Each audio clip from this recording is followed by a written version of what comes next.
Aujourd'hui, on va parler de sourire, mais pas n'importe lequel, celui du film.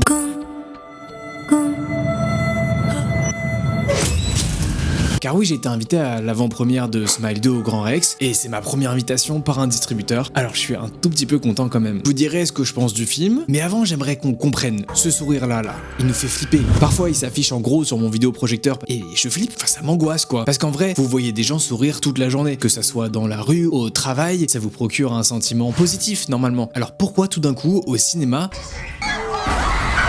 le sourire, c'est le symbole du bonheur. C'est quelque chose qui est inné, c'est pas quelque chose qu'on nous apprend. On sourit avant même de pouvoir parler. Et dans le cinéma, ça fait longtemps qu'on l'utilise pour explorer les profondeurs de l'âme humaine. On peut parler du Joker, de son rire et du sourire qui s'est taillé lui-même avec un couteau. Quelle figure plus représentative que celle-là? Ou même celui de l'homme qui rit en 1928. Alors je sais pas si c'est le côté rétro, moi ça me fait encore plus flipper. Et puis ce que je préfère, l'incroyable sourire naturel, mais beaucoup trop inhumain, de William Dafoe qui joue le bouffon vert dans Spider-Man. Mais dans Smile, c'est encore un peu différent. Le sourire, il nous donne pas vraiment la même sensation. Il est beaucoup plus creepy, dérangeant, pas totalement dans la folie. Le sourire dans le film, il est figé, il est silencieux, il est accompagné d'une rigidité corporelle. Ça crée une dissonance qui est hyper perturbante. Il contraste avec le sourire joyeux et ça rapproche de plus en plus le personnage de la vallée de l'étrange, de l'Uncanny Valley. Mais tu sais, c'est là où quelque chose ressemble à un être humain, mais tu sais pas pourquoi, il y a quelque chose qui te dérange et qui t'empêche de le catégoriser. What are you looking at? Honestly,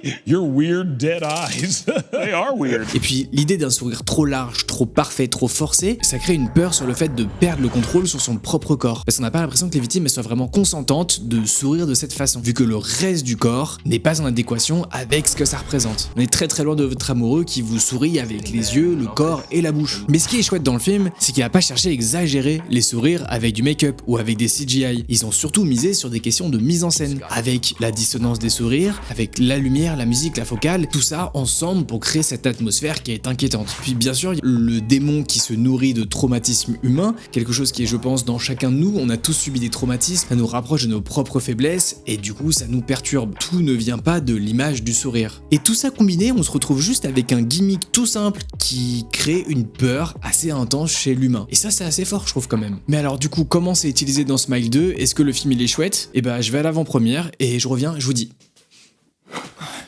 C'était intense. On a passé une bonne soirée, il y avait un peu d'animation, les finalistes de Popstar qui sont montés sur scène. J'ai pas vu Popstar. Mais alors, Smile 2, ça donne quoi? Smile 2, c'est un peu le même que le premier film, mais puissance 5. On retrouve exactement ce qui a fait le succès du premier, et finalement, il y a très peu de surprises. Et ça suit un schéma narratif finalement assez similaire. Mais cette fois-ci, il y a beaucoup plus de gore, le film il est cracra, et il y a beaucoup plus de jumpscares. En tout cas, le film il est généreux dans ce style-là. Le truc c'est qu'il y a même quelques bonnes idées de mise en scène, comme des scènes dans la voiture, mais finalement ça vole quand même pas beaucoup plus haut. Il y a pas vraiment de fond, il y a énormément de facilité scénaristique. Mais est-ce qu'on peut vraiment lui en vouloir pour ça? Parce que finalement on n'attend pas la même chose en allant voir un blockbuster ou un film d'auteur, c'est logique. Et Smile 2 c'est exactement ça, c'est un film de potes. C'est celui que vous allez regarder le samedi soir avec vos amis pour vous taper des barres en discutant et en rigolant à côté. Finalement, on peut même aller plus loin en disant que Smile 2 c'est une super expérience de film d'horreur en salle, quand vous avez une salle qui respecte. En fait, tu le vis à travers les autres, c'est une attraction de cinéma. Et ça, je le valorise, parce que c'est ça qui ramène les gens en salle, c'est l'expérience collective. Après, si vous souhaitez un film d'horreur psychologique, à la Hérédité, à la It Follow, c'est pas du tout ce que vous devez aller voir. Ici, vous allez être très déçus. Ici, vous sortirez de la salle en disant « Oh là là, c'était gore !» et vous irez boire un verre avec vos amis, et vous aurez passé une bonne soirée, vous l'aurez sûrement oublié le lendemain. Enfin voilà, j'espère que ça vous a plu, je trouve ça chouette de prendre le temps et de vous parler des choses calmement, du coup je vais continuer dans cette voie-là, et moi je vous dis à très bientôt.